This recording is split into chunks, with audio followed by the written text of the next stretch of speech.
虽然圣诞节刚度过，不过救国团台南市团委会举办的圣诞送爱心，帮助清寒学生圣诞礼物的愿望活动，2月6号才拄送到南区的4间国小。团委会总干事叶庆修表示，今年总共走访台南19个区域、68间国小，帮助275位清寒学生来愿望。圣诞节啊，是小朋友啊最高兴的日子，因为他有礼物可以拿。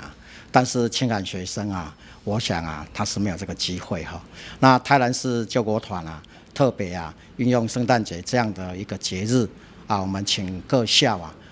去辅导学生啊，能够许下他圣诞节要礼物的愿望。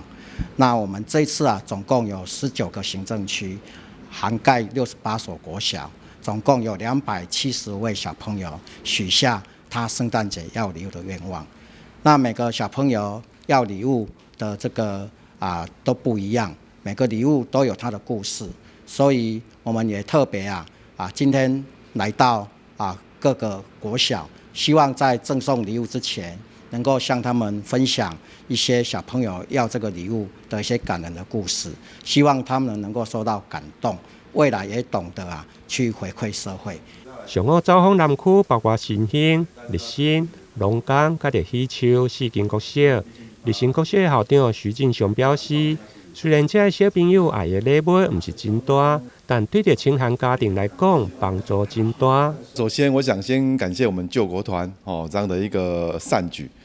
那圣诞节呢，是一个分享跟欢乐的一个节日。那我觉得救国团这个活动呢，特别有意义的地方是让先了解孩子的需求跟想法，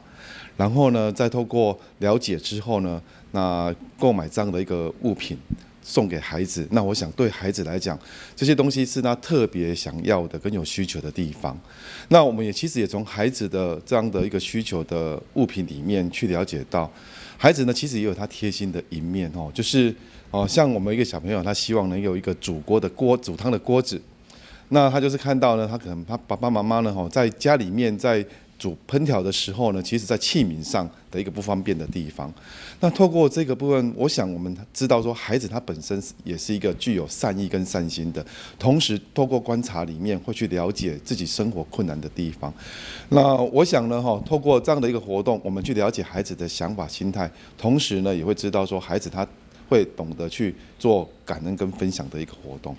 救国团台南市团委会举办的圣诞愿望的活动，今年已经是第3档。透过书前学校的调查学生的愿望，救国团搁再上网来发布内容，真紧3天内就募集完成。虽然礼物真侪小朋友拢毋是家己使用，而是要互厝内人来使用，包括平底锅、运动鞋顶。每一件的背后拢有感人的故事。